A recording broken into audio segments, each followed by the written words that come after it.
Sasa niseme kwamba ukaguzi uliofanywa unatupa taswira ya matokeo ya hatua zinazochukuliwa na serikali katika kuziimarisha taasisi za umma.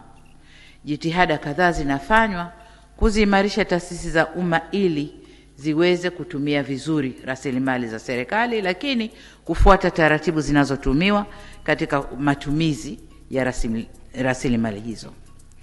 Faraja tulioipata ni kwamba kwa ujumla kumekuwa na kuongezeka kwa ufanisi katika matumizi ya rasilimali za serikali pamoja na mapungufu yaliyotajwa hapa. Na kama mmesikia vizuri, mapungufu mengi ni ya miaka mingi nyuma, lakini ukichukua mwendelezo kumekuwa na ongezeko la ufanisi katika matumizi ya rasilimali za serikali.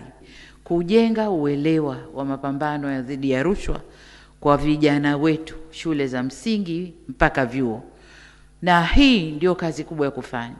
Wanasema udongo upate ukiwa umajimaji ndio utaweza kufinyanga vizuri. Mimi na nyinyi hapa tukihubiriwa mambo ya rushwa yanaingia huku, lakini likiingia jengine la rushwa limetoka. Lakini kwa watoto wetu tukianza sasa hivi wanakuwa na huo utamaduni, na hata wakiingia maofisini wataingia na utamaduni huo ambao wamekuzwa nao. Hii ni kazi nzuri sana kwa TAKUKURU na washukuru sana.